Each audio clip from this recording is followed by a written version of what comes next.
मित्रांनो, तुमचा जर सिबिल स्कोअर खराब असेल आणि तुम्हाला पैशाची अर्जंटमध्ये नीड असेल, कर्ज पाहिजे असेल, तर बघा कमी सिबिलवर देखील तुम्हाला कर्ज मिळणार आहे.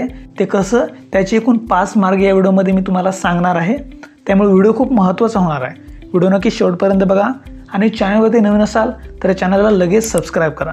चला तर व्हिडिओला सुरुवात करूया. तर बघा मित्रांनो, आजकाल कुठं पण जर कर्ज घ्यायचं असेल तर सर्वात आधी सिबिल स्कोअर चेक केला जातो.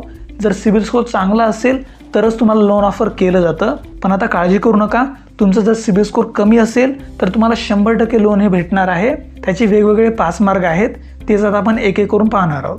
यामध्ये पहिल्यांदा आहे जॉईंट लोन घेणं. तुमचा जर सिबिल स्कोअर कमी असेल तर तुम्ही जॉईंट स्वरूपात लोन हे देखील घेऊ शकणार आहात. यासाठी तुम्हाला एकच करायचं आहे, अशा व्यक्तीसोबत अर्ज करा ज्याचा सिबिल स्कोअर हा चांगला असेल.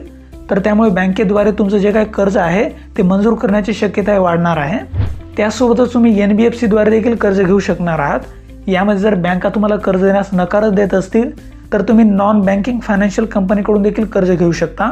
NBFC द्वारे कमी सिबिल स्कोअरवर देखील कर्ज मिळतं, पण यासाठी तुम्हाला बँकेपेक्षा जास्त व्याजदर भरावा लागू शकतो. आता यामध्ये कमी सिबिल स्कोअरवर लोन घेण्याचा तिसरा पर्याय आहे ॲडव्हान्स सॅलरी लोन. बघा मित्रांनो, सध्या अनेक कंपन्या आपल्या कर्मचाऱ्यांना ॲडव्हान्स सॅलरी लोन किंवा पगार ॲडव्हान्समध्ये देतात. कंपनी तुमच्या पगाराच्या आधारावर कर्ज देते. कर्जाची रक्कम तुमच्या मासिक पगाराच्या 2 ते 3 पट असू शकते. हे कर्ज तुमच्या पगारातून आपोआप कापलं जातं. त्यामुळेच या ठिकाणी सिबिल स्कोअरची जी काही अट आहे ती शिथिल आहे. आता इथं चौथा पर्याय आहे गोल्ड लोन घेणं. तुमच्याकडे जर सोनं असेल तर तुम्ही बँकेतून किंवा वित्तीय संस्थांकडून गोल्ड लोन घेऊ शकणार आहात. गोल्ड लोनमध्ये कोणत्याही स्वरूपाचा सिबिल स्कोअर तपासला जात नाही, कारण यामध्ये तुमचं जे काही सोनं आहे ते गहाण ठेवलं जातं. त्यामुळेच गोल्ड लोन जे आहे ते सुरक्षित कर्ज मानलं जातं आणि त्याचे व्याजदर हे देखील कमी असतात.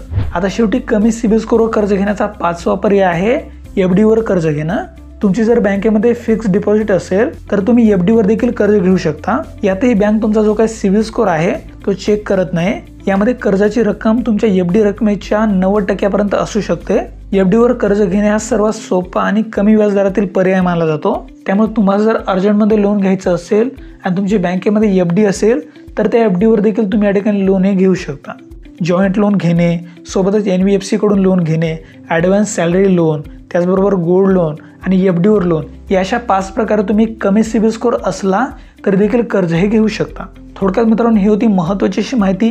व्हिडिओ जर आवडला असेल तर लाईक करा, शेअर करा. सोबतच अशाच माहितीसाठी आपल्या चॅनलला पण लगेच सबस्क्राईब करा. धन्यवाद. जय हिंद, जय महाराष्ट्र.